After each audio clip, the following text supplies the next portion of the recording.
Hare Krishna. So మనము ఈ class ప్రారంభించే ముందు మనం ప్రేయర్స్ తోటి మొదలు పెడదాము. ఓం అజ్ఞానాతిమిరాంధస్య జ్ఞానాంజనశలాకయా చక్షురున్మిలితం येन తస్మై శ్రీ గురవే నమః. శ్రీ చైతన్య మనోభీష్టం స్థాపితం येन భూతలే స్వయం రూపః కదా మహ్యం దదాతి స్వపదాంతికం. వందేహం శ్రీగురోః శ్రీయుతపదకమలం శ్రీగురూన్ వైష్ణవాం చ శ్రీరూపం సాగ్రజాతం సహగణ రఘునాథాన్వితం తం సజీవం సాద్వైతం సావధూతం పరిజన సహితం కృష్ణ చైతన్య దేవం శ్రీరాధాకృష్ణ పాదాన్ సహగణ లలిత శ్రీ విశాఖాన్వితాం చ. హే కృష్ణ కరుణా సింధో దీనబంధో జగత్పతే గోపేశ గోపికా కాంత రాధాకాంత నమోస్తుతే. తప్త కాంచన గౌరాంగీ రాధే వృందావనేశ్వరి వృషభానుసుతే దేవి ప్రణమామి హరిప్రియే. వాంఛాకల్పతరుభ్యశ్చ కృపా సింధుభ్య ఏవ చ పతితానాం పావనేభ్యో వైష్ణవేభ్యో నమో నమః. జై శ్రీ కృష్ణ చైతన్య ప్రభు నిత్యానంద శ్రీ అద్వైత గదాధర శివాసాది గౌరభక్త వృంద. హరే కృష్ణ కృష్ణ కృష్ణ హరే హరే హరే రామ రామ రామ హరే హరే. హరే కృష్ణ. రైట్.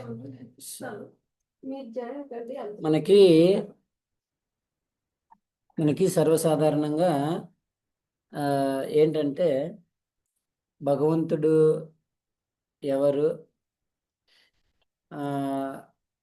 కొందరేమో జనరల్గా ఏమంటారంటే కొందరు కృష్ణుడు భగవంతుడు అంటే, కొందరు రాముడు భగవంతుడు అంటారు, కొందరు శివుడు భగవంతుడు అంటారు, కొందరు అమ్మవారు శక్తి రూపిణి, అమ్మవారి నుంచి అన్నీ వస్తాయి, ఇట్లా చెప్తా ఉంటారు. మనకు శాస్త్రం ఆధారంగా తీసుకుందాం. శాస్త్రం ఏం చెప్తుంది? మనకు జనరల్గా ఏం తెలుసు అంటే, ఈ భౌతిక ప్రపంచంలో అందరి వ్యక్తులకి తెలిసిన విషయం ఏంటంటే బ్రహ్మ విష్ణు మహేశ్వరుడు, ఈ ముగ్గురు గురించి తెలుసు. దానికి వెనక తెలియదు, బ్యాక్ ఎండ్ ఏమనేది తెలియదు. సో బ్రహ్మ సృష్టి చేస్తాడంటారు, విష్ణువు నిలబెడతాడు అంటే స్థితికారుడు, తర్వాత శివుడు లయకారుడు అని చెప్పి చెప్తారు, అంటే లయం చేస్తాడు. ఎందుకు అట్లా చెప్తారు చెప్పండి? బ్రహ్మదేవుడే సృష్టికర్త అని ఎందుకు చెప్తారు? విష్ణువు స్థితికారుడు అని ఎందుకు చెప్తాడు? శివుణ్ణి లయకారుడు అని ఎందుకు అంటారు? ఎందుకు అంటారంటే, ఇక్కడ మనం చూడండి, మనకు శాస్త్రం ఆధారంగా తీసుకున్నాము. తర్వాత ఇప్పుడు మనము బ్రహ్మని సృష్టికర్త, విష్ణువుని స్థితికారుడు, తర్వాత శివుడు లయకారుడు అని చెప్తున్నాం కదా. దీని గురించి నేను తర్వాత చెప్తాను, మధ్యలో చెప్తాను. ఇప్పుడు ఏం చేద్దామంటే, మనకి శాస్త్రంలో ఏం చెప్పబడింది, ఎలా ఉంటుందో చూద్దాం. ఇక్కడ ఈ భౌతిక ప్రపంచంలో ప్రతి ఒక్కరికి శాస్త్రం చదవరు కాబట్టి వాళ్ళు ఇప్పుడు శివుడిని పూజించే వాళ్ళు శివుడు గొప్ప అంటారు, విష్ణువుని పూజించే వాళ్ళు విష్ణువు గొప్ప అని చెప్తారు. కానీ వాస్తవంగా ఏంటి అనేది చూద్దాం శాస్త్రం ఆధారంగా. ఇప్పుడు మనకి కృష్ణుడికి ఎక్స్పాన్షన్స్ ఏవైతే ఉన్నాయో ఆ ఎక్స్పాన్షన్స్లో కృష్ణుడి నుంచి ఫస్ట్ కృష్ణుడి నుంచి ఎవరు ఎక్స్పాండ్ చేస్తాడు? బలరాముడు ఎక్స్పాండ్ అవుతాడు. బలరాముడి నుంచి చతుర్వ్యూహం ఎక్స్పాన్షన్ అవుతుంది, అనిరుద్ధ ప్రద్యుమ్న సంకర్షణ వాసుదేవ. ఈ సంకర్షణ నుంచి నారాయణుడు ఎక్స్పాండ్ అవుతాడు. ఆ నారాయణుడి నుంచి మళ్ళీ ద్విచతుర్వ్యూహం ఎక్స్పాండ్ అవుతుంది, మళ్ళీ అనిరుద్ధ ప్రద్యుమ్న సంకర్షణ వాసుదేవ. ఈ సంకర్షణ నుంచి మహావిష్ణువు ఎక్స్పాండ్ అవుతుంది. ఆ మహావిష్ణువు నుంచి ఇంకా అన్ని ఎక్స్పాన్షన్స్ వస్తాయి, బ్రహ్మ కానీ శివుడు కానీ ఇవన్నీ కూడా. అయితే ఇక్కడ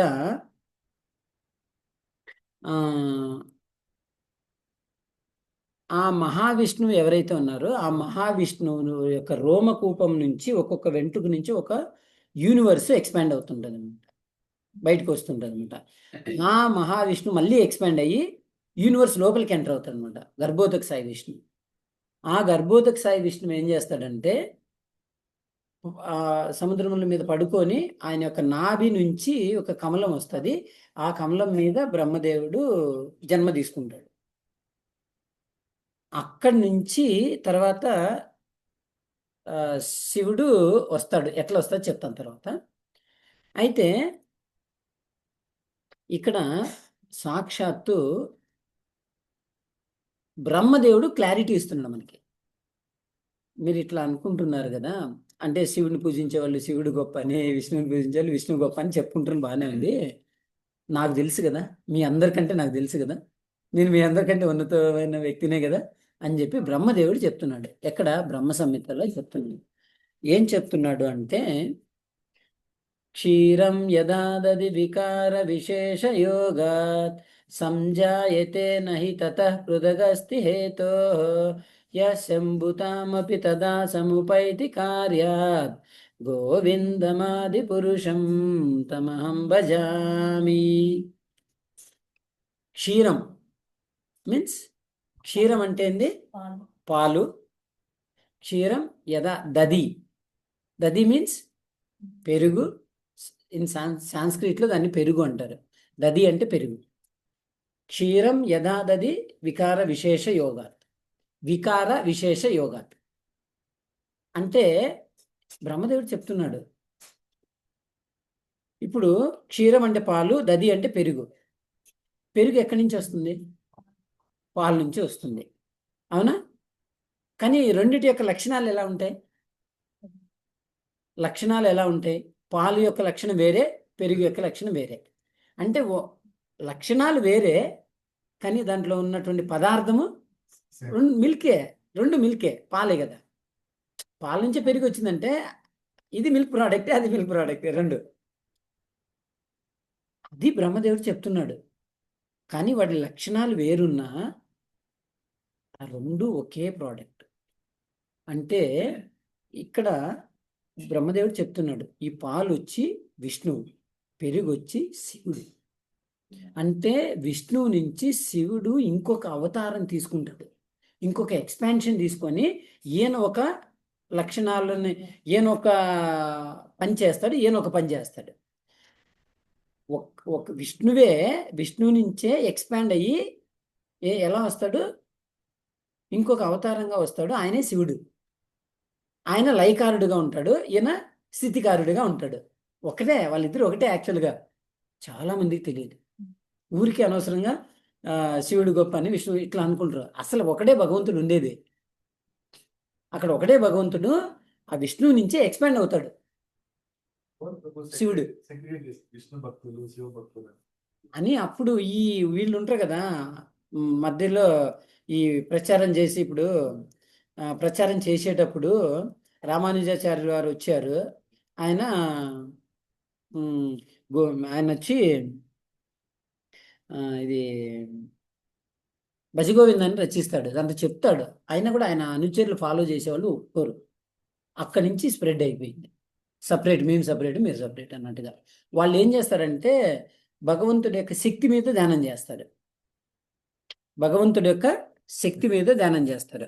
అంటే ఇప్పుడు చూడండి, ఇప్పుడు మనకు లైట్ ఉంది, ఆ లైట్ అక్కడ ఉంది, అక్కడి నుంచి ఇక్కడ అంతా వెలుగు వస్తుంది, అంటే కిరణాలు వస్తున్నాయి.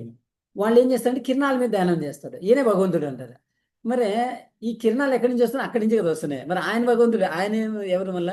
అది వదిలిపెట్టేస్తారు వాళ్ళు. అది వాళ్ళకి తెలియదు. అది శాస్త్రం పూర్తిగా వాళ్ళు చదవరు, అలా చేసుకుంటారు అనమాట. అయితే ఇప్పుడు మనకి బ్రహ్మదేవుడు అలా చెప్తున్నాడు. ఏమని చెప్తున్నాడు అంటే, ఎవరో వేరు కాదు, వాళ్ళు ఒకటే. ఆ విష్ణువు నుంచే ఆయనే శక్తి రూపంగా ఒక ఒక ఎక్స్పాన్షన్ అవుతాడు. ఆయనే శివుడు. అయితే ఆయన దీంతో ఈ శ్లోకం ద్వారా చెప్తున్నాడు, పాలు పెరుగు ఒకటే ఇంగ్రీడియంట్, దాంట్లో ఉన్న పదార్థం ఒకటే, కానీ అది ఇంకొక రూపం, విష్ణువు యొక్క ఇంకొక రూపం శివుడు. అందుకే శ్రీమద్ భాగవతంలో చెప్తారు, వైష్ణవానాం యథా శంభో.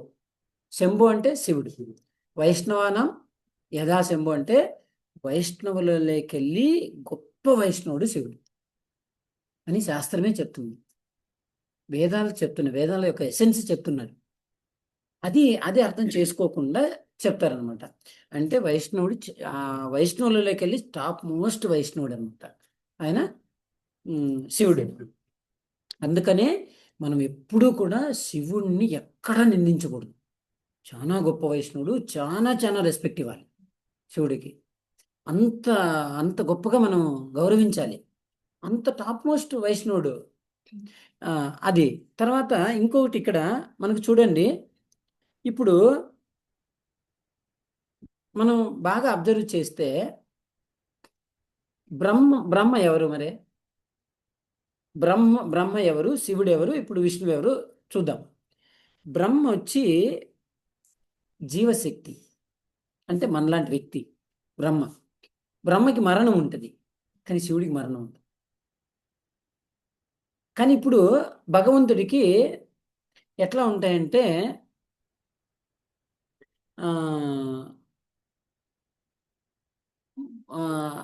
మూడు రకాలైనటువంటి శక్తులు ఉంటాయి. మూడు రకాలైన తత్వాలు ఉంటాయి. తత్వాలు మూడు, శక్తులు కూడా మూడు మెయిన్. దాంట్లో ఇంకా చాలా ఉంటాయి, అన్లిమిటెడ్గా ఉంటాయి. కానీ మూడు తత్వాలు ఉంటాయి. ఏంటి ఆ మూడు తత్వాలు అంటే, ఒకటి జీవతత్వం.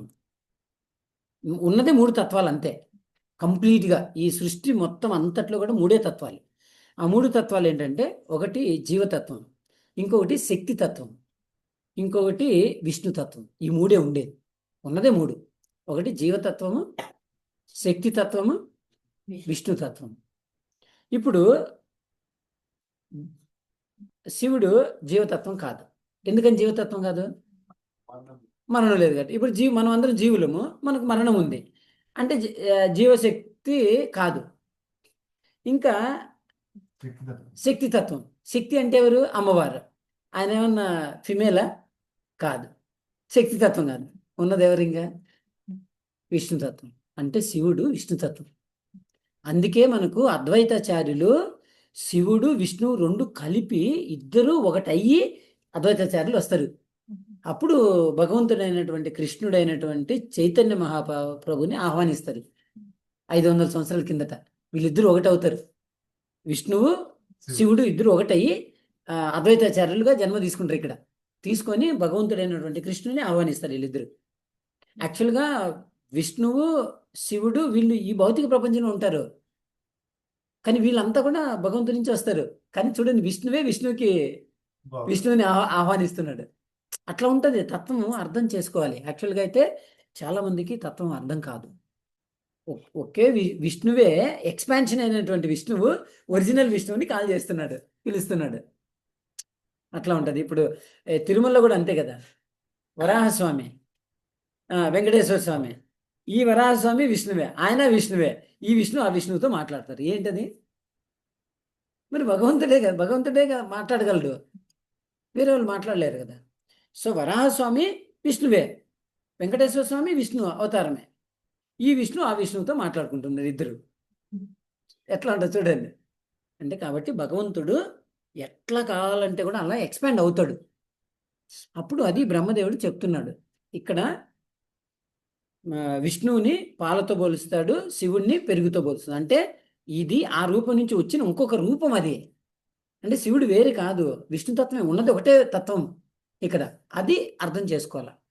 కాబట్టి మనము శివుడికి చాలా గౌరవం ఇవ్వాలి. ఎక్కడైనా మనం వెళ్తున్నప్పుడు శివాలయం కనిపిస్తే ఆగి ఒక నమస్కారం చేసి, నాకు ఒక మంచిగా నేను ఒక కృష్ణ భక్తి బాగా చేయాలని చెప్పి ప్రే చేసుకొని అక్కడి నుంచి కదలాలి. సో అప్పుడు శివుడు మనకు మంచి ఆ పాత్ని ఏర్పాటు చేసేస్తాడు, ఆ మార్గాన్ని సుగమం చేసేస్తాడు అనమాట. సో అది చెప్తున్నాడు. అయితే ఇక్కడ చూడండి, మనకి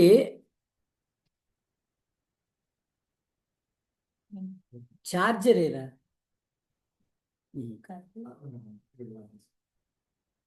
సో అప్పుడు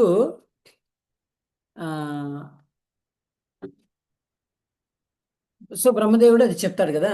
ఆ చెప్పిన తర్వాత ఏమవుతుందంటే, వీళ్ళు ఆ, ఆ, బ్రహ్మ విష్ణు మహేశ్వరులు ముగ్గురు కదా. ఉమ్.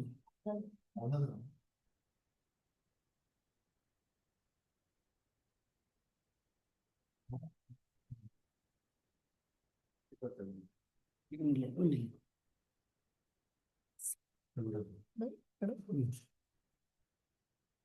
హరే కృష్ణ. సో అప్పుడు ఏమవుతుందంటే, సో ఈ ఆ, భగవంతుడు ఏం చేశాడు, మహావిష్ణువు వచ్చి గర్భోదక సాయి విష్ణువులాగా బ్రహ్మాండంలోకి ఎంటర్ అవుతాడు. ఆ నాభి కమలం నుంచి బ్రహ్మ ఆ గర్భోదక సాయి విష్ణు బ్రహ్మని ఎంపవర్ చేస్తాడు అనమాట, శక్తిమంతుని చేస్తాడు. నువ్వు సృష్టి చెయ్యి అని చెప్పి చెప్తాడనమాట. సరే అని చెప్పి అప్పుడు బ్రహ్మదేవుడు ఏం చేస్తాడంటే సృష్టి చేయడం మొదలు పెడతాడనమాట. సృష్టి చేయడం మొదలు పెడితే అప్పుడు మొదటిగా ఏం చేస్తారంటే, చూడండి యాక్చువల్గా ఈ సృష్టి చేసే కంటే ముందు మన యొక్క సిస్టమ్ ఎలా ఉండేది. సరే సృష్టి చేశాడు, చేసిన తర్వాత ఎలా ఉందో చూద్దాము. ఏం చేస్తాడంటే ఆ, ఈ బ్రహ్మదేవుడు ఎంపవర్ అయ్యాడు కదా, అంటే శక్తిమంతుడు అయ్యాడు. గర్భోదక్ష విష్ణు నుంచి శక్తి వస్తుంది, ఆయన ఇంకా సృష్టి చేయడం మొదలు పెడతాడు. ఈయన ఏం చేస్తాడంటే బ్రహ్మదేవుడు మొట్టమొదటిగా నలుగురిని సృష్టి చేస్తాడు. వాళ్ళని ఏమంటారంటే చతుష్కుమారులు అంటారు.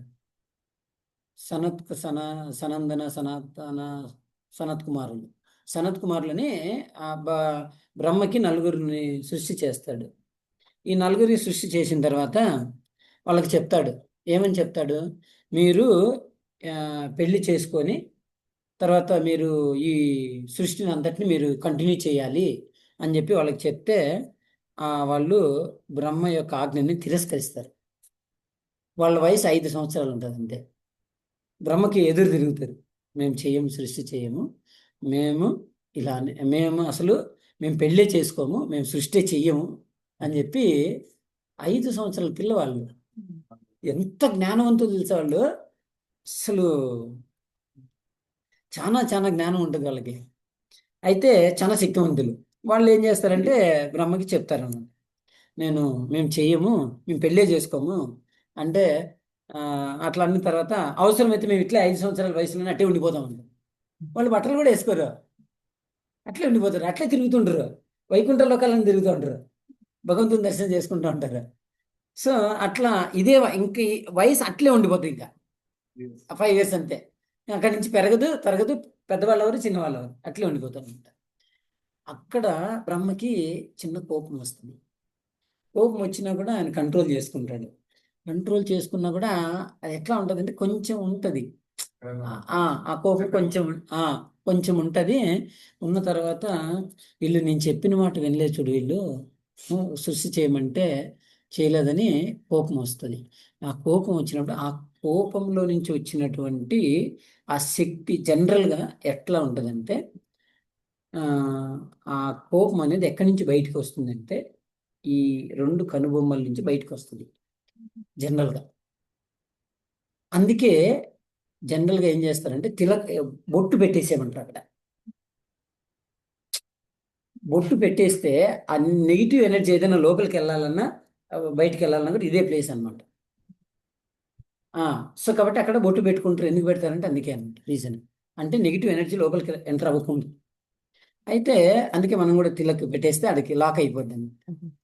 సో అప్పుడు ఏమవుతుందంటే ఆ కోపంలో నుంచి ఏం చేస్తారంటే ఆ కోపము ఒక అవతారం తీసుకుంటుంది. ఆ ఆ ఒక రూపం తీసుకుంటుంది. ఆ రూపమే శివుడు. ఆ రూపమే శివుడు. కానీ ఇక్కడ మనం తప్పుగా అర్థం చేసుకునే అవకాశం ఉంటుంది. ఏంటది అంటే బ్రహ్మ యొక్క నుదిటి నుంచి శివుడు ఉద్భవించాడు. ఏమనుకుంటాం మనము అంటే శివుడి కంటే బ్రహ్మ గొప్ప. తప్పుగా అర్థం చేసుకుంటాం ఖచ్చితంగా. కానీ శివుడు బ్రహ్మ కంటే చాలా గొప్ప. కానీ ఆయన నుదిటి నుంచి వచ్చిన ఆయనకు మరణం ఉంది, ఈయనకు మరణం లేదు. అదే కదా మనం అర్థం చేసుకోవాల్సిందే. కానీ శివుడికి మరణం ఉండదు, కానీ బ్రహ్మకి మరణం ఉంటుంది. బ్రహ్మ మనలాంటి జీవాత్మ, మనం కూడా కావాలంటే బ్రహ్మ అవ్వచ్చు. ఎప్పుడు మనకు అర్హత ఉంటే, మనకు అర్హత ఉంటే మనం కూడా ఒక బ్రహ్మదేవుడు అవ్వచ్చు, లేకపోతే దేవీ దేవతల్లో ఏదో ఒక దేవత కావచ్చు, ఎట్లయినా అవ్వచ్చు. అట్లాంటి అవకాశం ఉంది, కానీ మనకు అర్హత ఉంటే. సో అప్పుడు మనం ఇక్కడ తప్పుగా అర్థం చేసుకుంటాం. సో శివుడు బ్రహ్మ యొక్క నుదిటి నుంచి వచ్చాడు కాబట్టి శివుడు తక్కువ. ఒక రకంగా చెప్పాలంటే ఏంటి, శివుడు బ్రహ్మ యొక్క కొడుకు, కానీ బ్రహ్మ కంటే గొప్ప. ఇప్పుడు చూడండి, ఆ, నరసింహదేవ్ ఏం చేశాడు, ఎక్కడ ఉద్భవించాడు? స్తంభం. స్తంభంలో నుంచి వచ్చాడు. ఇప్పుడు స్తంభం గొప్పదా, నరసింహదేవ్ గొప్ప? నరసింహ. ఉద్భవించింది అక్కడి నుంచి కదా, మరి అది గొప్ప అవ్వాలి కదా, అవుతుందా? అవ్వదు. ఓకేనా? సో అట్లా కంపేర్ చేసుకోకూడదు మనం, అక్కడి నుంచి వచ్చాడు. సుబ్రహ్మణ్య స్వామి శివుని కంటే పెద్ద ఎస్ ఎస్, సుబ్రహ్మణ్యం స్వామి శివుడి యొక్క కొడుకే, కానీ కానీ ఆయన కాదు కాదు, ఆయన ఆ, సేనాధిపతి, అందరికీ కూడా, అందరి దేవతలకి కూడా ఆయన హెడ్, వాళ్ళు వాళ్ళు సైన్యాధ్యక్షుడు. ఎవరు? సుబ్రహ్మణ్య స్వామి. శివుడి కొడుకే, ఆయన కూడా ఆయన సేనాధ్యక్షుడు. మరి ఎట్లా, ఎవరు ఎట్లా గొప్ప అట్లా. సో అట్లా మనం అర్థం చేసుకోవాలి. శివుడి యొక్క నుదిటి నుంచి, సారీ, బ్రహ్మ యొక్క నుదిటి నుంచి శివుడు వచ్చినా కానీ శివుడే గొప్ప. మరణం అనేది శివుడికి ఉండదు. సో అది మనం అర్థం చేసుకోవాలి. అట్లా లేకపోయినా కపిల ముని ఉన్నారు కదా, దేవ ఆ, ఆ, కపిల ముని భగవంతుడే, భగవంతుడి యొక్క అవతారమే. సో ఆ, ఇప్పుడు ఆమ్, ఆ, ఒక తల్లికి భగవంతుడు అవతరించాడు, అట్లా అని చెప్పి తల్లి గొప్పదని అనలేం కదా. అఫ్ కోర్స్ మదర్ వాల్యూ మదర్కి ఉంటుంది, అయినా కూడా భగవంతుడు భగవంతుడే కదా. సో అది మనము అర్థం చేసుకోవాలి. సో కాబట్టి అక్కడ భగవంతుడే కదా ప్రభు సృష్టించేది. సృష్టిస్తారు, కానీ భగవంతుడు అవతారం తీసుకుంటాడు ఒక పర్సన్కి. ఇప్పుడు యశోదమయ్య నందరాజుకి భగవంతుడు ఎలా అవతరించాడో అట్లా వస్తారు, కానీ భగవంతుడే గొప్ప కదా జనరల్గా మనం అనుకుంటే. కానీ వాళ్ళు పుట్టాడని చెప్పి వాళ్ళు గొప్ప అని అనేదానికి కాదు కదా. అట్లా మనం అర్థం చేసుకోవాలి, ఇక్కడ తత్వాన్ని అర్థం చేసుకోవాలి, ఎందుకు వచ్చాడు అనేది అప్పుడు తర్వాత చూద్దాం. ఇక్కడ అంటే బ్రహ్మ యొక్క నుదిటి నుంచి శివుడు వచ్చాడు, కానీ శివుడు బ్రహ్మ కంటే కూడా చాలా గొప్ప. అయితే ఇక్కడ వచ్చాడు కదా, ఇప్పుడు శివుడు అవతారం తీసుకున్నాడు, వచ్చినాడు. అప్పుడు బ్రహ్మ ఏం చేస్తాడంటే, యాక్చువల్గా ఆ వచ్చినటువంటి రూపం ఏం తెలిసిన, అది యాక్చువల్గా సదాశివుడు సదాశివ లోకంలో కైలాసంలో ఉంటాడు యాక్చువల్గా. కానీ ఈ వచ్చిన రూపం ఏంటంటే రుద్ర రూపం. అంటే శివుడికి 11 రూపాలు ఉంటాయి, 11 మంది రుద్రులు. అంటే శివుడు ఏం చేస్తాడంటే 11 రూపాయలుగా ఎక్స్పాండ్ అవుతాడు. ఆ 11 మందికి బ్రహ్మదేవుడు ఏం చేస్తాడంటే 11 మంది రుద్రాణుల్ని సృష్టి చేస్తాడు. సో వాళ్ళకి ఇస్తాడు. అప్పుడు చెప్తాడు అనమాట ఆయన, శివుడికి చెప్తాడు, "ఆ, శివ ప్లీజ్, ఎందుకంటే నేను నలుగురిని సృష్టి చేస్తే వాళ్ళు ఏమో సృష్టి చేయని అంటున్నారు, మీరన్నా కొద్దిగా చేయండి అని చెప్పి చెప్తే శివుడు సరే అన్నాడు. సరే అన్నప్పుడు అప్పుడు బ్రహ్మదేవుడు 11 మంది రుద్రాణులను సృష్టించి, ఆ 11 మంది రుద్రులు, వాళ్ళు యాక్చువల్గా శివుడు కాదు, శివుడు ఎప్పుడు అక్కడే ఉంటాడు, సదాశివ లోకంలో ఉంటాడు అనమాట. ఆయన ఎక్స్పాన్షన్ ఈ రూపంలో బయటకు వస్తాడనమాట. అది కూడా అది ఎట్లా, ఆ విష్ణువు నుంచి వచ్చినటువంటి రూపం, మరొక రూపం అనమాట. అది ఉన్నది ఒకటే తత్వం. ఆ తత్వాన్ని మనం అర్థం చేసుకోవాలి. చాలా మందికి ఇది తెలియదు, తెలియక ఆ, రకరకాలుగా స్ప్రెడ్ అయిపోతారు. అది పొరపాటు. అందుకే శాస్త్రం చదవాలి అన్నది. అందుకని శివుడు ఎప్పుడు కూడా ఎంత దయామయుడు అంటే, అంత దయ శివుడికి, చాలా చాలా దయ. ఎట్లా అంటే ఏది అడిగితే అది ఇచ్చేస్తాడు. ఎస్పెషల్లీ ఇంకా ఎవడైనా వైష్ణవుడు కనిపిస్తే చాలు, ఇంకా ఎంత రెస్పెక్ట్ ఇస్తాడో, ఇంకా చాలా చాలా గౌరవిస్తాడు శివుడు వైష్ణవులు కనిపిస్తే. ఎవరైనా విష్ణు భక్తి చేస్తున్నారు అంటే ఆయనకి ఎంత ప్రేమగా చూసుకుంటాడో శివుడు వాళ్ళని, చాలా చాలా బాగా చూసుకుంటాడు. ఒకసారి అందుకే ఏమవుతుందంటే ఒక ప్రచేతస్ అని ఉంటారనమాట. ఒక రాజుకి 10 మంది వ్యక్తులు ఉంటారు, 10 మంది కొడుకులు ఉంటారు ఒక రాజుకి. ప్రచేతాస్ అంటారు వాళ్ళని. ఈ ప్రచేతాస్ ఏం చేస్తారంటే అప్పట్లో ఎట్లా ఉండేదంటే మన సిస్టము, పిల్లలు పుట్టిన తర్వాత వాళ్ళని తపస్సు చేయడానికి అడవికి పంపించేసేవారు, లేకపోతే ఎక్కడైనా ఆశ్రమాలు ఉంటే వాళ్ళకి పంపించేసేవారు. పంపించేసి అంటే పెళ్లి కాకముందు బ్రహ్మచర్యంలో ఉన్నప్పుడు వాళ్ళు అక్కడికి ఎందుకు పంపించి తపస్సు చేయడానికి రాజులు పంపించేవాళ్ళు అంటే, రాజ్యములో రకరకాలైనటువంటి సమస్యలతో ఉన్నటువంటి వ్యక్తులు ఉంటారు. వాళ్ళ యొక్క సమస్యలు అర్థం అవ్వాలి అంటే ఏంటి, ఈ రాజు పిల్లలు కూడా దాన్ని అర్థం చేసుకోవాలంటే ఆ ఆ కష్ట నష్టాలని తెలుసుకోవాలి, సాధక బాధాలు తెలియాలి వాళ్ళకి, ఆ కష్టం వాళ్ళు తీసుకోవాలి, అందుకోసం పంపించేవాళ్ళు. అప్పుడే వాళ్ళు నెక్స్ట్ రాజు అయినప్పుడు సరిగ్గా అందరినీ సమానంగా చూస్తారు. ఇది సిస్టమ్ యాక్చువల్గా. కానీ ఇప్పుడు అసలు నిల్లు పూర్తిగా డ్యామేజ్ అయిపోయింది ఆ సిస్టమ్. అట్లా ఉండేది. అందుకని పంపించేస్తే ఆ ప్రచేతాస్ ఒక ఆశ్రమం దగ్గరికి వెళ్ళేటప్పటికి అక్కడ ఒక సరస్సు ఉంటుంది. ఆ సరస్సులోంచి శివుడు వస్తాడు, వచ్చి వాళ్ళకి బోధిస్తాడు. వాసుదేవుణ్ణి ధ్యానం చేయడానికి వీళ్ళు వెళ్ళింటారు అనమాట. వాసుదేవుడు అంటే ఎవరు? కృష్ణుడు ఎక్స్పాన్షనే. భగవంతుడిని ధ్యానం చేయడానికి వీళ్ళు వెళ్తే అప్పుడు శివుడు వచ్చి గైడ్ చేస్తాడు. ఎప్పుడైనా చూడండి, ఎక్కడైనా కూడా మనం శాస్త్రాలు అన్నిట్లో కూడా చూస్తే కూడా శివుడి గురించి చాలా చోట్ల ప్రస్తావించి ఉంటుంది. ఎక్కడెక్కడైతే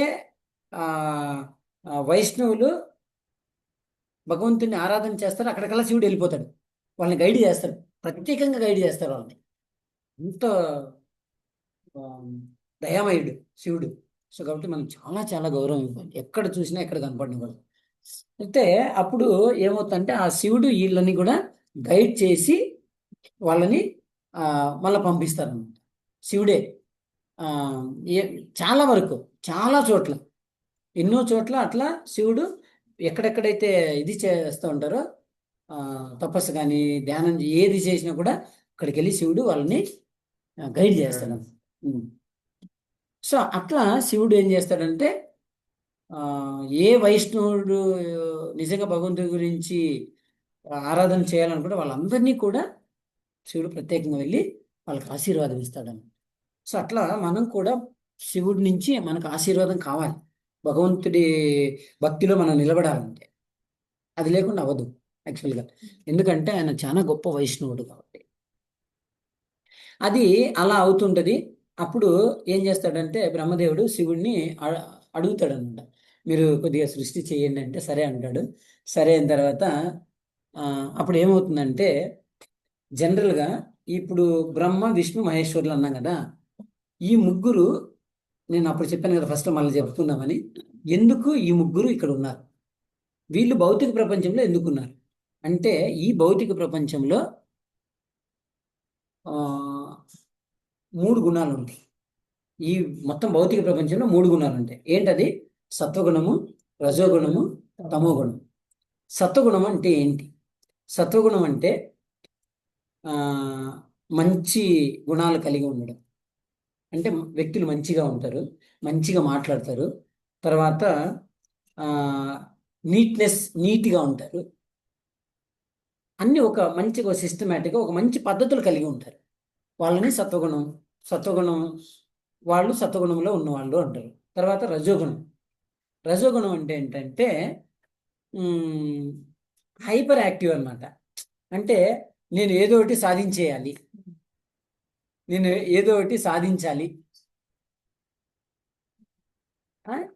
ఆ మూడ్లో ఉంటారు. అంటే వేరే వాళ్ళని ఓడించైనా సరే నీకు గెలవాలి, నేను ఏదో ఒకటి నేను సాధించాలి, అవతల ఓడిపోయినా పర్వాలేదు నీకు గెలవాలి, ఈ మెంటాలిటీతో ఉంటారు ఎవరు? రజోగుణంలో ఉన్నవాళ్ళు. తర్వాత తమో గుణంలో ఉన్న వాళ్ళు ఎట్లా ఉంటారంటే లేజీ.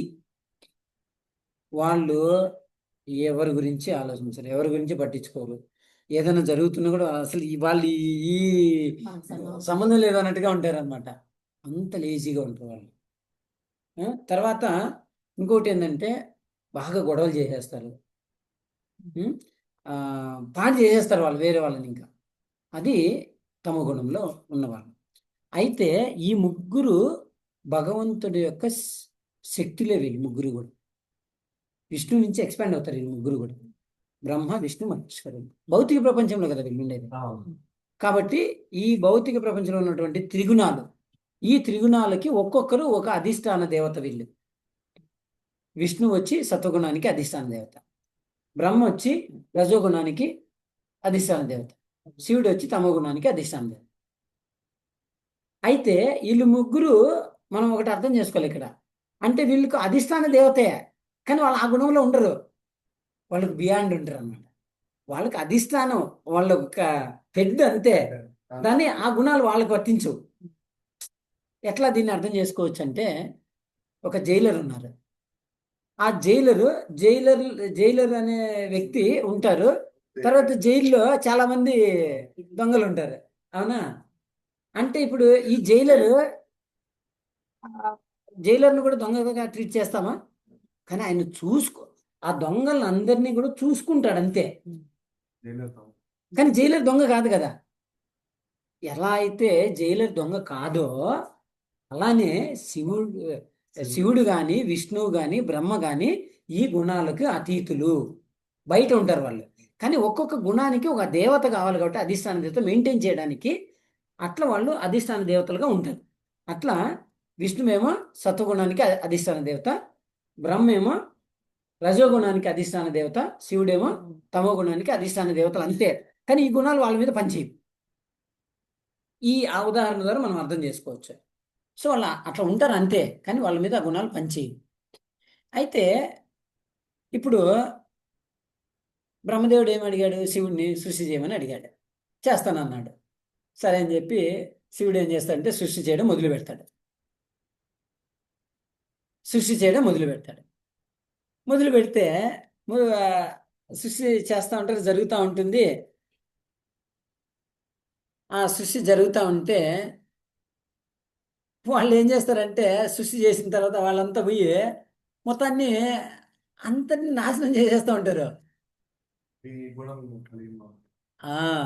సో వీళ్ళు ఏం చేస్తారు? సృష్టి చేసిన పిల్లలు అంతా వాళ్ళందరూ పోయి అంత విధ్వంసం చేస్తూ ఉంటారు. కారణం ఏంది? శివుడు దేనికి అధిష్టాన దేవత? లయకారుడు అన్నాం కదా. అంటే దాన్ని లయం చేసేటప్పుడు అంత మొత్తం పాడు చేసేస్తాడు కదా. పాడు చేసేసి దాన్ని లయం చేసేస్తాడు. అది కదా ఆ గుణానికి అది అధిష్టాన దేవత కదా. సో ఆయన సృష్టి చేసినప్పుడు కూడా ఆ గుణాలు వస్తాయి. ఆ గుణాలు వచ్చినప్పుడు వాళ్ళంతా పాడు చేసేస్తుంటారు. పాడు చేసేస్తుంటే అన్నీ పాడు చేసేసి ఫైనల్గా బ్రహ్మ మీదకి యుద్ధానికి వెళ్తారు. ఆ పిల్లలంతా వెళ్ళేసి బ్రహ్మ మీదకి గొడవకి వెళ్ళిపోతారు. బ్రహ్మదేవుడు ఏం చెప్తాను, ఆయన వద్దు స్వామి, ఆపు, చాలు, వద్దు, ఇంకా ఆ సృష్టి వద్దు, ఏమొద్దు, ఆపేసి మీరు తపస్సు చేసుకోండి, మీరు ఏం చేయాలనుకుంటే అది చేసుకోండి అని చెప్పేస్తే అప్పుడు ఒక నమస్కారం వేసేసి చాలని చెప్పి ఆయన శివుడు వెళ్ళేసి తపస్సు చేసుకుంటూ ఉంటాడు.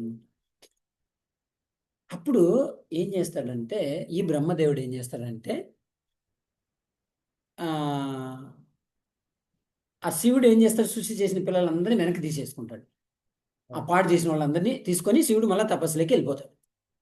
అప్పుడు ఈ బ్రహ్మదేవుడు ఏం చేస్తాడంటే ప్రజాపతుల్ని సృష్టిస్తాడు. ప్రజాపతుల్లో ప్రజాపతి అంటే ప్రజలందరినీ సృష్టించేవాడు. ఒక్కరిని సృష్టించి ఆ వ్యక్తి ఇంక ప్రజలందరినీ సృష్టి చేస్తాడు. ప్రజాపతులు చాలా గొప్పవాళ్ళు. వాళ్ళల్లో ఒక టాప్ మోస్ట్ ప్రజాపతి ఎవరంటే దక్ష ప్రజాపతి. చాలా గొప్ప ప్రజాపతి. ఆ దక్ష ప్రజాపతి అందరినీ సృష్టి చేస్తాడు. సృష్టి చేస్తే ఆ దక్ష ప్రజాపతి ఎవరు తెలుసా? ఆ దక్ష ప్రజాపతి సృష్టి చేసిన వాళ్ళల్లో ఒకానొక కూతుర్ని శివుడికి ఇచ్చి పెళ్లి చేస్తాడు. దక్ష ప్రజాపతి దక్ష యజ్ఞం తెలుసా? ధ్వంసం చేసిండేది అదంతా తెలుసా స్టోరీ? తెలియదు. ఓకే. సో ఆ దక్ష ప్రజాపతి ఏం చేస్తాడంటే, ఒకసారి యజ్ఞం చేయడానికి అందరూ దేవతలు, బ్రహ్మ, తర్వాత శివుడు అందరూ వస్తారన్నమాట. ఆ ఆ ప్రజాపతి యజ్ఞం తలపెడతాడు అనమాట. అందరిని పిలుస్తాడు. ఆ, తర్వాత ఋషులు, మునులు, దేవీ దేవతలు, ఇంద్రుడు, చంద్రుడు అందరూ వచ్చేస్తారు. వచ్చేసి దానికి వచ్చినప్పుడు ఈ దక్ష ప్రజాపతి వస్తాడనమాట. అందరిని పిలిపించి వచ్చిన తర్వాత దక్ష ప్రజాపతి వస్తాడు. వచ్చిన తర్వాత ఏమవుతుందంటే అందరూ ఉంటారు, బ్రహ్మ ఉంటాడు, శివుడు ఉంటాడు, అందరూ ఉంటారు. అక్కడ ఆ సభలో ఉన్న వాళ్ళందరూ లేచి నిలబడి దక్ష ప్రజాపతికి నమస్కారం చేస్తారు. ఎందుకంటే ఆయనే కదా సృష్టించింది అందరినీ. చేసిన తర్వాత శివుడు ధ్యానంలో ఉంటాడు కదా, శివుడు లేవడు. అప్పటికే ఆయన కూతురినిచ్చి పెళ్లి చేసి ఉంటాడు శివుడికి.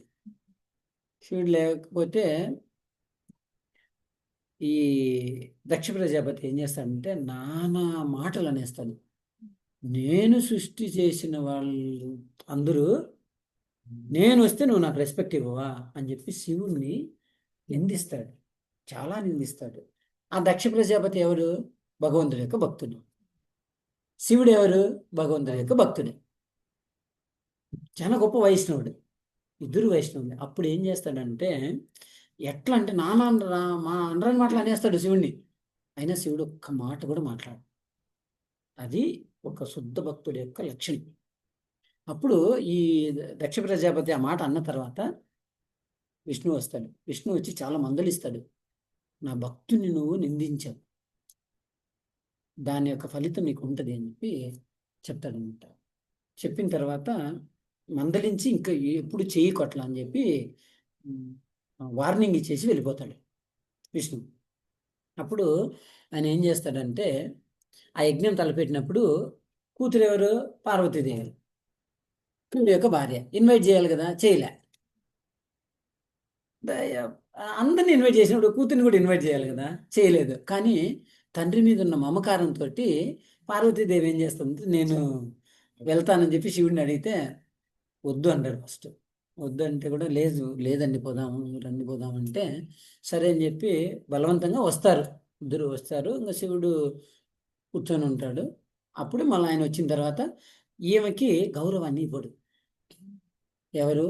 వాళ్ళ తండ్రి దక్ష ప్రజాపతి అసలు ఏం మాట్లాడు, రెస్పెక్ట్ ఇవ్వడు. కూతురికి రెస్పెక్ట్ ఇవ్వాలి కదా వచ్చినప్పుడు, ఇవ్వలేదు. ఇవ్వకపోతే ఏం చేస్తుందంటే ఆవిడ తన శరీరంలో ఉన్నటువంటి అగ్నిని ప్రజ్వలింపజేస్తుంది. మనకు ప్రతి ఒక్కరికి అగ్ని ఉంటుంది లోపల. దాన్ని తనకు ఆ శక్తి ఉంది పార్వతీదేవికి. ఆ శక్తిని ప్రజ్వలింపజేసి ఆ మంటల్లో శరీరాన్ని వదిలిపెట్టేస్తుంది. కాలిపోతుంది. వదిలిపెట్టేస్తే ఇప్పుడు వస్తుంది కోపం శివుడికి. అన్ని మాటలను నిందించినప్పుడు శివుడిని నిందిస్తే గమనం ఉన్నాడు. కానీ ఎప్పుడైతే వాళ్ళ భార్య అలా అయిపోయిందో అప్పుడు కోపం వచ్చింది శివుడికి. కోపం వస్తేనే తన యొక్క జటాజూటం నుంచి ఒక జటని పీకి, వెంట్రుకని పీకి నేల కొడతాడు. అప్పుడు వీరభద్రుడు సృష్టిస్తాడు వీరభద్రుడిని. ఆ వీరభద్రుడు వచ్చి మొత్తం ఆ యజ్ఞాన్ని మొత్తం ధ్వంసం చేసేస్తాడు, మొత్తం పాడు చేస్తాడు, అందరిని చంపేస్తాడు. చంపేసి ఈ దక్ష ప్రజాపతి యొక్క తలను కట్ చేసేస్తాడు. అందరూ ఉంటారు, భయపడిపోతారు, వెళ్ళిపోతారు ఎక్కడల్లో. సో భయపడి పారిపోతుంటారు. చంపేస్తాడు వీరభద్రుడు. చంపేసిన తర్వాత ఆయన యొక్క తలని కట్ చేసేస్తాడు. దక్ష ప్రజాపతి యొక్క తలని కట్ చేస్తే బ్రహ్మ వచ్చి శివుణ్ణి వేడుకుంటాడు.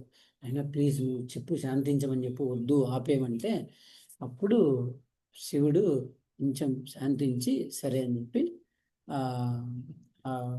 వీరభద్రుడికి వదిలే అని చెప్పి రిక్వెస్ట్ చేస్తే అప్పుడు మళ్ళా ప్రజాపతి కదా, ఆయనకి ఎట్లా అంటే తల తీసేస్తే చంపేస్తే ఎట్లా అని చెప్పి మళ్ళీ రిక్వెస్ట్ చేస్తే అప్పుడు శివుడు మళ్ళీ శాంతించి తీసుకొచ్చి ఏం చేస్తారంటే ఒక మేక యొక్క తల తీసుకొచ్చి పెడతారు దక్ష ప్రజాపతికి. అంటే దాని ద్వారా మనకి ఏం నేర్పాలనుకున్నారంటే ఎప్పుడైనా ఒక వైష్ణవుడిని నిందిస్తే మన పరిస్థితి కూడా అలా ఉంటుంది అని. విష్ణు వచ్చి అక్కడ చెప్పిపోయాడు కదా, దీన్ని అనుభవిస్తావు ఈ ఫలితాన్ని, మన పరిస్థితి కూడా అట్లే ఉంటుంది. సో దాని ద్వారా మనకు అది నేర్పాలనుకుంటున్నారు. అంటే వైష్ణవ అపరాధం అనేది ఎప్పుడు మనం చేయకూడదు ఎవరికి కూడా, ఏ దేవీ దేవతలు కూడా. అది వినాయకుడు కానీ లైక్ ఆంజనేయ స్వామి కానీ ఎవరైనా కానీ, అమ్మవారు కానీ ఎవరైనా, వాళ్ళందరూ భగవంతుడి యొక్క ప్రతినిధులు వాళ్ళు. కానీ వాళ్ళని మనం ఎలా నిందిస్తాం చెప్పండి? ఆ? వాళ్ళని మనము నిందించకూడదు కదా. సో అలా నిందించకూడదు కాబట్టి మనము వాళ్ళకి గౌరవం ఇవ్వాలి. ప్రతి ఒక్కరికి మనం గౌరవం ఇవ్వాలి. అప్పుడే మనకు భగవంతుడు మనల్ని ఇష్టపడతాడు. లేకపోతే ఎక్కడో తేడా కొట్టేస్తుంది. సో అప్పుడు మళ్ళీ ఆయనకి గొర్రె తల్ల అది పెట్టి మేక తల్ల పెట్టి ఆయన మళ్ళీ లైఫ్ ఇస్తాడు. మళ్ళీ యజ్ఞం కంటిన్యూ చేస్తాడు మళ్ళీ. సో అట్లా అయిపోతుంది. ఆయనకి షేమ్ కదా. ఒక మనిషికి మేకతలు పెట్టినారంటే ఎట్లా ఉంటుంది చెప్పండి? అప్పుడు అర్థమవుతుంది ఆయనకి. సో ఎంత అపరాధం చేశాను నేను వైష్ణవుడికి అని అప్పుడు తెలుసుకుంటాడు. అట్లా ఉంటుంది. సో కాబట్టి శివుడు చాలా గొప్ప వైష్ణవుడు. కాబట్టి మనము ఆయనకి ఎంతో గౌరవం ఇవ్వాలి ఎక్కడైనా కూడా. ఆ తర్వాత ఏమవుతుందంటే సరే సృష్టి జరిగింది, అదే అంత అయ్యింది. ఆ తర్వాత ఈ ఎవరైతే ఆ, ఆ, ఇప్పుడు యజ్ఞం అయింది కదా, ఆ బ్రహ్మదేవుడు మళ్ళీ దాన్ని కంటిన్యూ చేయిస్తారు. ఆ యజ్ఞం అంతా అయిపోతుంది. అయిపోయిన తర్వాత ఆ, ఇప్పుడు శివుడు ఏం చేస్తాడంటే ఆ అందరి ఆ, అందరికీ కూడా ఇప్పుడు జనరల్గా అక్కడ ఉన్న వాళ్ళందరిలో కూడా ఎవ్వరికీ కూడా శివుడు డైరెక్ట్గా ఎక్కడ ఎవరిని నిందించలేదు, చేయలేదు. ఆయన పాటికి ఆయన ధ్యానం చేసుకుంటే ఆ కోపంలో జటాజూటం వేయడం వల్ల ఆయన వచ్చి మొత్తం పాడు చేశాడు తప్ప శివుడు చేయలేదు. అది ఆయన యొక్క లక్షణం, గొప్ప యొక్క లక్షణం. సో శివుడి దగ్గర నుంచి మనం నేర్చుకోవాల్సింది ఏంటంటే ఓర్పు, వినాయకుడు ఓపిక. తల తీసేశాడు. ఉం? శివుడే కదా. కోపంతో అది ఇంకొక సందర్భం, అది వేరే సందర్భంలో కానీ శివుడే కదా మీకు తెలుసు చేసేది. కదా. శివుడే చేస్తాడు. చూసాను, మూవీ చూసాను. ఆ, శివుడే మరి అది కూడా. అప్పుడు ఇప్పుడు చేయొచ్చు కదా, అప్పుడు చేయలేదు అనేసి ఆ? డౌట్ వచ్చింది. ఇప్పుడు ఆయన జటం ద్వారా వేరే ఒకటి సృష్టించి నాశనం చేశాడు కదా. అవును. మరి వినాయకుడు దాంట్లో ఈయనే స్వయంగా చేస్తాడు కదా అనేసి. అగ్ని అది పంపించి తల తీయిస్తాడు కదా. సో అవును. అది ఎందుకు అనేసి. వీరభద్రుడు అది ఎందుకంటే ఇప్పుడు అక్కడ తన సొంత కొడుకు ఆడ తెలీదు ప్రభు, యాక్చువల్గా తెలీదా? తెలియదు. అట్లా కాదు. అక్కడ ఏమవుతుందంటే పార్వతి పార్వతీదేవి మదరు స్నానం చేసి ఉంటారు కదా. సో అక్కడ ఆ బట్టలు మార్చుకుంటూ ఉంటారు కాబట్టి చూడొద్దు అన్నట్టుగా గణేశుడు చెప్తాడు, రానివద్దని చెప్పి చెప్పింటారు కదా. తల్లి మాట కోసం ఆయన మాట కోసము ఆపుతాడు అనమాట. అప్పుడు స్వయంగా శివుడే చేస్తాడు కదా. ఆ. అవునవును, అది చేస్తాడు. కాకపోతే ఏమవుతుందంటే అక్కడ ఆ ఇక్కడ ఇక్కడ ఏంటంటే తన భార్యని నిందించాడు. సో భార్యని నిందించాడు, ఆయనకి కోపం వచ్చింది. అక్కడ సందర్భం ఏంటి? ఆయన కంటే చెప్తాడు. ఆ, ఆయన లోపలికి పోనీకుండా అడ్డు చెప్తారు వినాయకుడు. ఆ, సో ఆయన కోపం వచ్చి ఎవరు నువ్వు అని చెప్పేసి కోపంతో ఆ, తల తీసేస్తాడు. దాన్ని చేస్తారు. తల తీసేస్తాడు. అంటే అక్కడ సందర్భం వేరు, కాకపోతే ఇక్కడ ఈ సందర్భం వేరే. ఇక్కడ ఏంటంటే ఇమీడియట్ గా రియాక్షన్. తీసేస్తాడు అన్నమాట. నేను వస్తాను. అక్కడ హరే వచ్చి కృష్ణ. మామూలుగా శివుడే భస్మ చేస్తాడు. అవును. ఓకే, ఆ సందర్భంలో వచ్చి స్వయంగా కొడుకు అని ముందు తెలిసే చేశాడా లేకపోతే లేదు, తెలియదు. తెలియదు. యాక్చువల్ కొడుకని తెలియదు, జస్ట్ నార్మల్గా చేసేస్తాడు అనమాట. కానీ ఇక్కడ ఏంటంటే ఇక్కడ ఆయన కోపోద్రిక్తుడై ఉంటాడు ఇమీడియట్గా. కాకపోతే ఏంటంటే ఆ కోపంలో డైరెక్ట్గా శివుడే చేయకుండా దాన్ని ఏం చేస్తాడంటే జనరల్గా మనకు ఆవేశం వస్తే ఒక్కోసారి ఏం చేస్తాము, ఏదో తీసి విసిరేసేస్తాం, అట్లా చేస్తాం కదా. అట్లా ఆ టైంలో అలా ఒక ఎంట్రుకు వీకి అలా వేసి దాని నుంచి ఇంకా వీరభద్రుని సృష్టించి, అంటే దానికి ఇంకో స్టోరీ ఉంది యాక్చువల్గా. ఓకే. సో మనం మళ్ళీ వెళ్ళాలి. ఆ వీరభద్రుడే ఇప్పుడు మా ఊర్లో ఆ నుంచి నడుచుకుంటూ వచ్చి అక్కడ నిలబడిపోతాడు. ఓహో. ఆ వీరభద్రుడు అక్కడ దక్ష యజ్ఞం ధ్వంసం చేసి ఇట్లా వస్తాడు మా ఊరి మీదుగా వచ్చి. అక్కడ మా ఊర్లో నది ఉంటుంది, మాండవే నది అని. ఆ నదిలో స్నానం చేసి ఆ రక్తం అంతా కడుక్కొని అక్కడ నిలబడిపోతాడు. ఆ వీరభద్రుడు ఇప్పుడు ఉన్నటువంటి మా మా ఊర్లో. ఊరు దగ్గర ఒక వీరభద్రుడు ఆ, ఆ వీరభద్రుడు వచ్చి ఏదో శివుణ్ణి తీసుకొని పోతా ఉంటే శివుని ఎవరో ఆజ్ఞాపిస్తారు అనమాట. సో అందుకని శివుడు ఎక్కడ ఉంటే నేను అక్కడ ఉన్నాను చెప్పి మామ దగ్గర అలాగే ఉన్నారని చెప్తారు. చెప్తారు. అవును, సో, అవును, చేస్తారు. వాళ్ళు ఏముంది ఎక్స్పాన్షన్స్ Expand, కదా, అదే. ఎక్స్పాండ్ అయ్యి వెళ్ళిపోతారు అనమాట. అంతే. సో అట్లా ఆయన చేస్తారనమాట. చేసిన తర్వాత ఇక్కడ శ్రీశైలంలో కూడా వీరభద్రుడు కాపలాదారు. కాపలాదారులు కరెక్ట్. అవును, ఎక్స్పాన్షన్ అయ్యి వెళ్ళిపోతారు అనమాట. సో అట్లా కాబట్టి శివుడు మనము చాలా గొప్ప వైష్ణవుడు అనేది మనకు ఎప్పుడు మనం గుర్తు పెట్టుకోవాలి. అంత మనం గౌరవం ఇవ్వాలి. సో కాబట్టి ఎందుకంటే ఆయన అక్కడ ఎక్స్పాండ్ అయ్యి వచ్చాడు అంతే, వేరే కాదు. సో కాబట్టి మనము ఆ ఎక్స్పాన్షన్ కాబట్టి శక్తికి కూడా మనము గౌరవం ఇవ్వాలి, ఆ ఎక్స్పాన్షన్కి. అదే అనమాట. అయితే జనరల్గా అపోహలు ఉంటాయి కదా, అంటే శివుణ్ణి పూజిస్తే ఆ, మా అంటే రకరకాలు ఉంటాయి కదా. ఆ, శివుణ్ణి పూజించవచ్చు, లేకపోతే వాళ్ళు గొప్ప ఇల్లు గొప్ప అంటూ ఉంటారు. ఇప్పుడు చూడండి, శక్తి శక్తి గొప్ప, శక్తిమంతుడు గొప్ప అంటే ఏం చెప్తాము చెప్పండి? ఆ, అంటే యాక్చువల్గా రెండు గొప్పే, కానీ శక్తి ఎక్కడి నుంచి? శక్తిమంతుడి నుంచి కదా వస్తుంది. కాబట్టి మనం ఆ శక్తిని కూడా మనము తక్కువ చేయకూడదు అన్నది ఇక్కడ మన తత్వం, తెలుసుకోవాల్సిన తత్వం. సో అక్కడ ఇప్పుడు మనం చూస్తే, అందుకని చూడండి, భగవంతుడు ఏం చేశాడు ఒకసారి చూడండి. భగవంతుడు ఆయన భక్తులకి అవకాశం ఇవ్వాలని తహతహలాడుతుంటాడు. ఇప్పుడు విష్ణువు నుంచే కదా మన శివుడు ఇంకొక రూపాన్ని తీసుకొని వచ్చాడు. అంటే విష్ణుతత్వమే అది కూడా. అయితే ఇప్పుడు చూడండి ఒకసారి, మనకు ఒక శ్రీమద్ భాగవతం నుంచి కూడా మన ఏది సముద్ర మంథనం జరుగుతుంది, తెలుసు కదా ఇది స్టోరీ. ఆ సముద్ర మంథనం జరిగేటప్పుడు ఏమవుతుందంటే, ఎట్లా ఉంటుందంటే, ఆ పాల సముద్రాన్ని చిలుకుతారు. పాల సముద్రాన్ని చిలికినప్పుడు మొట్టమొదటిగా విషం వస్తుంది. అలా అమృతం కోసం చిలుకుతారు యాక్చువల్గా. అయితే మొట్టమొదటిగా విషం వస్తుంది. విషం వస్తే ఏం చేయాలా? ఆ మొత్తం ప్రపంచం స్ప్రెడ్ అయిపోతే ఏమైపోతుంది? అందరూ చనిపోతారు కదా, విషం పీలిస్తే చాలు చనిపోతారు. ఇంకా దీన్ని ఆపాలి కదా. కానీ ఆ సముద్రం అంతనంతా ఏర్పాటు చేసిందే విష్ణువు.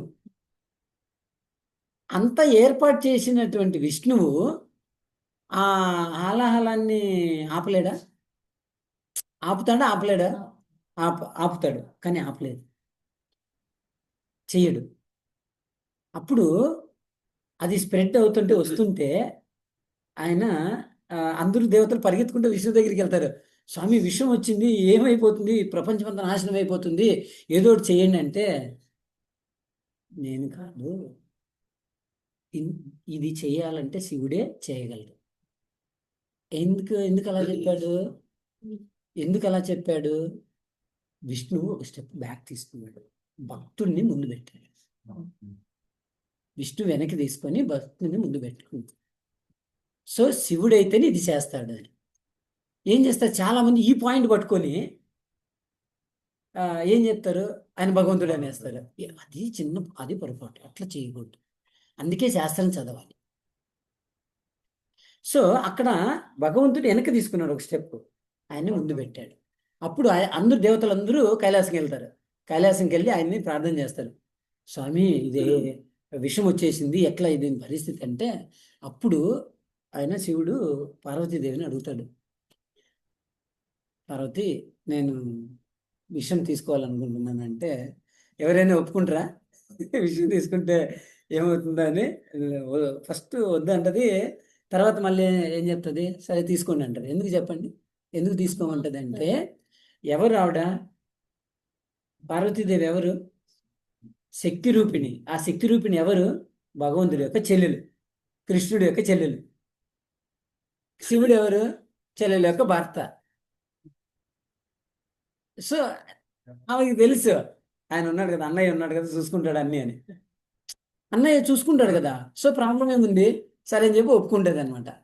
ఒప్పుకున్న తర్వాత శివుడు వెళ్ళేసి పరిగెత్తుకుంటూ వెళ్ళి ఆ విషయాన్ని అంతటినీ చేతులకు తీసుకొని ఇలా తాగేస్తాడు విషాన్ని అంతటిని ఆపి అప్పుడు చెప్తాడు అనమాట. విష్ణువు చెప్తాడు. సో కాబట్టి శివుణ్ణి ప్రతి ఒక్కరూ కూడా బాగా ఆయన్ని ప్రశంసించాలి అని చెప్పి స్ప్రెడ్ చేస్తాడు. ఎందుకు అలా స్ప్రెడ్ చేస్తాడంటే ఇంత విషాన్ని కూడా తీసుకొని ఆయన అందరినీ కాపాడాడు. సో కాబట్టి ఆయనే నిజమైనటువంటి దేవుడు అన్నట్టుగా భగవంతుడు ఒక స్టెప్ వెనకేసి ఆయన ముందు పెట్టి ఆయన యొక్క ప్రశంసలు అన్ని చోట్ల విస్తరింప చేయాలి అని చెప్పి అందరికీ చెప్తాడు అక్కడ. అందుకని అట్లా శివుడి గురించి మొత్తం ప్రచారం జరుగుతుంది. ప్రచారం చేస్తారు, అది అవుతుంది. అది అయిన తర్వాత అందరినీ కాపాడుతాడు. అది అక్కడ చూడండి, యాక్చువల్గా విష్ణువే అంత సృష్టి చేసినప్పుడు దాన్ని ఎంత టైం పడుతుంది చెప్పు హలాహలని తీసుకోవడానికి. కానీ భక్తుని ముందు పెట్టాడు. ఈ తత్వం మనం అర్థం చేసుకోవాలి. ఇప్పుడు ఇది ఇక్కడ మనకు శాస్త్రంలో చెప్పింది. మనం చిన్నగా రామాయణంలోకి వెళ్తే ఇప్పుడు ఈయన ఏం చేశాడు, శివుడు ఏం చేస్తాడు తెలుసా? ఆ విష్ణువు రాముడిగా వస్తాడు. శివుడు ఏం చేస్తాడు తెలుసా? హనుమంతుడిగా వస్తాడు. హనుమంతుడు ఎవరు? సాక్షాత్తు శివుడి యొక్క రూపం, శివతత్వం. సో హనుమంతుడిగా వస్తాడు. అక్కడ మళ్ళీ సేవ చేసుకోవడానికి వస్తాడు, భగవంతుడికి సేవ చేయడానికి వస్తాడు. అందుకే మొత్తము రామాయణం మొత్తము మనకు కాండలుగా విభజించబడింది కదా. ఏది? బాలకాండ, తర్వాత సుందరకాండ, యుద్ధకాండ, తర్వాత అరణ్యకాండ, తర్వాత కిష్కింధకాండ. సో ఈ కాండలు ఉన్నాయి కదా. వీటన్నిటికంటే ఎంత అద్భుతంగా ఉండే కాండ ఏది చెప్పండి? సుందరకాండ. పేర్లోనే ఉంది సుందరకాండలో అన్నిట్లో అంత సుందరంగా ఉంటుంది ఆ కాండ చదివితే. కానీ అన్ని కాండలలో హీరో ఎవరు? రాముడు అయితే అన్ని కాండలలో. కానీ సుందరకాండలో హనుమంతుడు హీరో. ఎవరు? భక్తుని ముందు పెట్టాడు. భగవంతుడు ఒక స్టెప్ వెనకేశాడు. ఈ తత్వాన్ని మనం కరెక్ట్గా అర్థం చేసుకోవాలి. భక్తుడిని ముందు పెట్టి అక్కడ మొత్తం సుందరకాండలో మొత్తం హీరో హనుమంతుడే. రాముడి గురించి అసలు చర్చ ఉండదు అక్కడ. ఎక్కడో అక్కడక్కడ వస్తుంది అంతే. సో అక్కడ కూడా చూడండి, భగవంతుడు ఒక స్టెప్ వెనక్కి తీసుకున్నాడు, భక్తుడిని ముందు పెట్టాడు. అంటే భక్తుడిని గ్లోరిఫై చేయడానికి తహతహలాడుతుంటాడు భగవంతుడు. అందుకే భగవంతుడు వెనక్కేస్తాడు స్టెప్, భక్తుడిని ముందు పెడతాడు. ఆ భక్తుడిని గ్లోరిఫై చేయండి, నా భక్తుని ప్రశంసించండి అని చెప్పి, అట్లాంటి వాళ్ళంటే నాకు ఇష్టం అని చెప్తారు. భగవద్గీతలు కూడా చెప్తారు కదా. అయితే ఇక్కడ అన్నిట్లోనూ అన్ని కాండల్లో చూసుకున్నప్పుడల్లా అంతా కూడా రాముడి గురించే ప్రస్తావన ఉంటుంది. కానీ అక్కడికి వచ్చేసరికి ఏమవుతుందంటే హనుమంతుని హైలైట్ చేస్తాను అది. సో కాబట్టి అక్కడ హనుమంతుడు గొప్పనా మనం అర్థం చేసుకోవాలి తత్వం. ఈ తత్వాన్ని మనం అర్థం చేసుకోవాలి. అట్లా భగవంతుడు చేస్తాడు. సో వాళ్ళ భక్తుల్ని ప్రశంసించడానికి ఏం చేస్తాడంటే భగవంతుడు ఒక స్టెప్ వెనకేసి భక్తుల్ని ముందు పెడతాడు. అందుకే చూడండి, మనకి చాలా చోట్ల ఈవెన్ రాముడు కూడా మనం చూస్తే రామేశ్వరంలో రాముడు లింగాన్ని ప్రతిష్టాపన చేస్తాడు. రాముడు ఎవరు? భగవంతుడు. కానీ లింగాన్ని ప్రతిష్టాపన ఎందుకు చేస్తాడు? మరి ఇది పట్టుకుంటారు వాళ్ళు మాయావతులు. మరి ఇప్పుడు ఆయన దేవుడు అయితే శివుడిని లింగాన్ని ఎందుకు ప్రతిష్టాపన చేసినాడు అంటారు. అరే నాయన, భగవంతుడు భక్తునికి అవకాశం ఇచ్చి భక్తుడిని అలా చేయడానికి అలా భగవంతుడు ఒక చిన్న సేవ చేస్తాడు. కానీ దాన్ని పట్టుకొని మనం రివర్స్ చేయకూడదు. కానీ అది శివుడిని ఎందుకు ప్రశంసంటే రాక్షసుని చంపేస్తారు కదా. సో ఆ పాపాలని క్లియర్ చేయడానికి శివుడిని ఆయన ప్రతిష్ఠించి ఆయన చేస్తారని.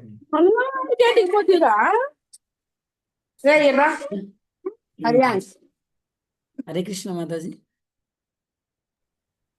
సారీ ప్రభు.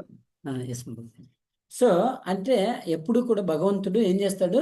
ఒక స్టెప్ వెనక్కి వేస్తాడు. భక్తుడిని ముందు పెట్టాలనుకున్నప్పుడు భగవంతుడు వెనక్కి వేస్తాడు ఒక స్టెప్. ఇప్పుడు అదే కదా, ఇప్పుడు యుద్ధంలో కూడా చూడండి, ఎంతసేపు పడుతుంది చెప్పండి కృష్ణుడికి మొత్తం అందరినీ ఒక్క ఫినిష్ ఒక్క షాట్ లో కంప్లీట్ చేసేయగలడు. కానీ ఎందుకు అర్జునుడి ముందు ఎందుకు పెట్టాడు? భక్తుడిని ముందు పెడతాడు, భగవంతుడు వెనక నడిపిస్తాడు అనమాట. ఇది భగవంతుడు చేసేటటువంటి లీలలు.